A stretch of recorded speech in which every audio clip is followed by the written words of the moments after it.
दादु नमो नमो निरंजनम नमस्कार गुरुदेवता वंदनाम सर्वसाधवा परिणामं परंगत परब्रह्मा परं सोममदेव निरञ्जनं निराकार निर्मलं तस्य दादुजे वन्दनं। जय गुरुदेव दादू दयाल जी महाराज की जय।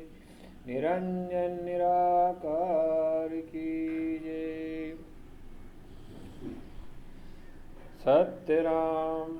साथियों, अब तक हमने गुरुदेव दादू जी की कथा में टीला जी का शिष्य बनना सुना। टीला जी दादू जी के चौथे शिष्य हुए और दादू जी की सेवा में पूरे जीवन लगे रहे। दादू जी कृपा और भगवान की कृपा से टीला जी एक सिद्ध संत हो गए। अब कथा में आगे बढ़ेंगे।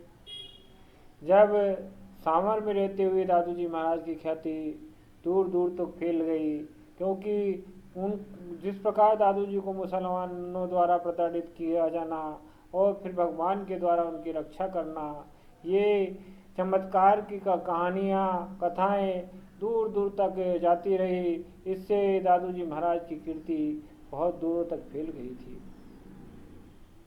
उन्हीं दिनों दो सिद्धों ने दादू जी महाराज के बारे में सुना तो दादू जी वो अपने सिद्धि के अहंकार के कारण वो दादू जी से मिलने सामर आए।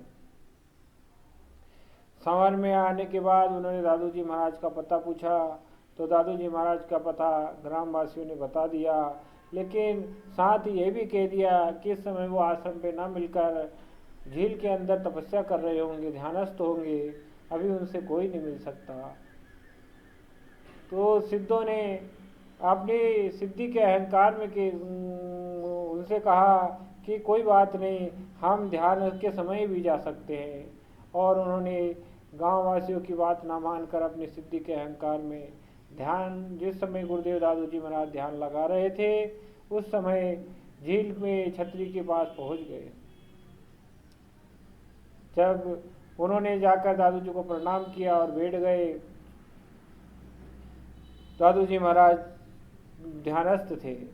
सिद्धों ने थोड़ी देर बैठने के बाद विचार गोटी करने लगे और मजाक में अपनी सिद्धि को का चमत्कार दिखाने के लिए उन्होंने अफगानिस्तान में काबुल में जो घोड़ों की रेस हो रही थी उन्हें देखना प्रारंभ कर दिया। उनका अहंकार देखकर दादू जी महाराज ने आंखें खोली और कहा कि क्यों तुम व्यर्थ की चीज़ों में अपना समय बर्बाद करते हो, और जिस सिद्धि के अहंकार करते हो वो सिद्धि भी तो पूर्ण नहीं है। ऐसा जब दादू जी महाराज ने उनसे कहा कि तुम्हारी सिद्धि पूर्ण नहीं है, तो उन्होंने कहा कि ऐसे कैसे कह सकते हो कि हमारी सिद्धि पूर्ण नहीं है। तब दादू जी महाराज ने उनसे कहा कि बताओ, अगर जिस रेस को आप देख रहे हो, जिन घोड़ों की रेस को आप देख रहे हो, वो बताओ उसमें कौन सा घोड़ा आगे चल रहा है।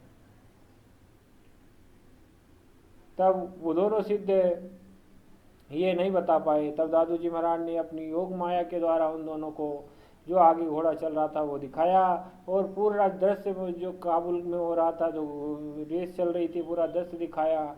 और दादू जी महाराज ने कहा, देखो नीले कानों वाला घोड़ा आगे भग रहा है, आगे दौड़ रहा है, सबसे तेजी गति से वो चल रहा है।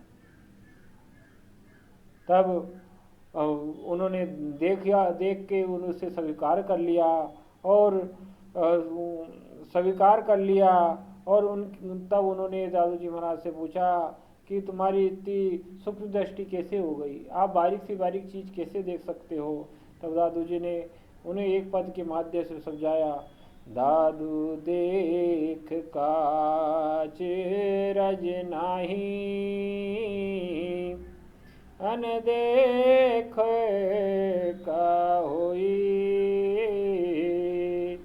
देखे ऊपरी दिल नाही,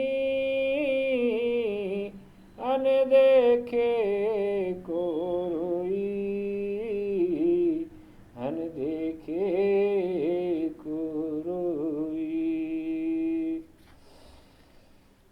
तब दादू जी महाराज ने इस पद के माध्यम से समझाया कि देखी हुई चीज को देखने में क्या बड़ी बात है, जिसे हमने देखा नहीं और उसको देखने की हमें अभिलाषा हो और उसके लिए हम रोए, उसके लिए तड़पे, तो बड़ी बात है।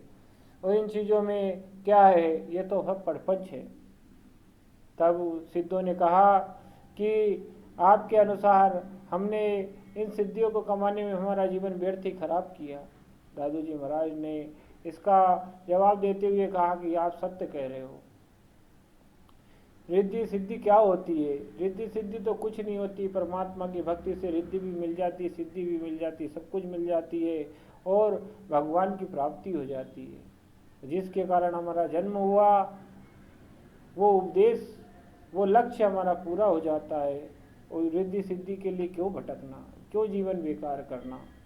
फिर दादू जी महाराज ने उन्होंने के बाद में फिर एक पद गाया, तेसे घर जाना वे जहाँ बे अकल स्वरूप, सोई अब ध्याये रे सब देवन का भूप। जिस घर जाना रे जहाँ बे अकल स्वरूप, सोई अब ध्याई रे सब देवन का भूप। इन साखियों के माध्यम से दादू जी महाराज कह रहे हैं, जिस घर जाना है उस अकल स्वरूप उस परमात्मा का भजन करो, सोई ध्याइए, यानी उसी को ध्यान करो, उसी के निरंतर पूछते रहो। वो सब देवन का भूप है, सब रिद्धियों सिद्धियों का मालिक है। वो सहज ही में सारी रिद्धि सिद्धि प्राप्त करवा देगा। ये पद दादू वाणी पद संख्या 436 में है। पूरा पद आप देख के उसे समझ सकते हो। इसके बाद दोनों सिद्धों ने दादू जी महाराज से प्रार्थना की कि भगवान, हमारा जीवन तो आधे से ज़्यादा चला गया, अब हमारे पास तो कुछ बचा ही नहीं। अब आप हम पर कृपा करके अपने चरणों में स्थान दीजिए और गुरु दक्षिणा दीजिए, हमें अपना शिष्य स्वीकार कर लीजिए। तब भगवान दादू जी महाराज ने परमात्मा की तरफ निहारा और ध्यान लगाया, तो भगवान की भी आदेश हो गया और दोनों संतों को, जो सिद्धों को दादू जी महाराज ने सर पर हाथ रख दिया और गुरु मंत्र की दीक्षा दे दी। वो दीक्षा देने के बाद में उन्हें निर्गुण ब्रह्म भक्ति में लगा दिया, सत्य राम का उपदेश दिया। उन दोनों सिद्धों का नाम, एक का नाम तो परमानंद सरस्वती जी था और दूसरे का नाम सदानंद तीर्थ था। दोनों एक ही साथ आए थे गुरुदेव दादू जी महाराज के पास, इसीलिए दोनों एक ही साथ रहे और एक ही थामे के रूप में माने गए। ये दादू जी के 52 शिष्यों में से 5वें शिष्य हुए। सदानंद तीर्थ और परमानंद सरस्वती जी फिर निर्गुण ब्रह्मा की भक्ति करते रहे। उन्होंने अपनी साधना स्थली इंदोखली जोधपुर में बनाई और वहीं पर रहकर उन्होंने प्रभु का भजन किया। इसी प्रकार दोनों सिद्धों का अहंकार दूर करके उनको गुरुदेव दादू जी ने अपनी शरण में लिया। दादू जी महाराज निर्गुण ब्रह्म भक्ति के स्तंभ खड़े करते जा रहे थे। ब्रह्म भजन करने वाले लोगों को तलाश करते हुए उन्हें भगवान का उपदेश दिए जा रहे थे और भक्ति में लगाए जा रहे थे। इसी प्रकार गुरुदेव दादू जी की कृपा सब पर बरस रही थी। भक्तों, आप भी गुरुदेव दादू जी महाराज की ये संपूर्ण कथा संपेक्ष रूप से जो आपको मिल रही है, इसको गौर से सुने और दादू जी महाराज के पूरे चरित्र का वर्णन सुने। दादू जी महाराज के चरित्र में क्या क्या चीज़ें हैं, क्या क्या उपदेश है और परमात्मा को कैसे पाया जाता है, वो सब कुछ दिया है। दादू जी महाराज जगत के हित के लिए ही संसार में जन्मे थे और जगत का हित करके ही संसार से चले गए। भक्तों, इसके बाद में आगे की कथा में हम शिष्य प्रकार प्रयागदास जी के बारे में वर्णन करेंगे। अब अगले वीडियो में उनका वर्णन होगा। इस कथा को अब यहीं हम विराम देंगे। इसी के साथ आप सभी से विदा लेंगे। सत्य राम, दादू राम, सत्य राम।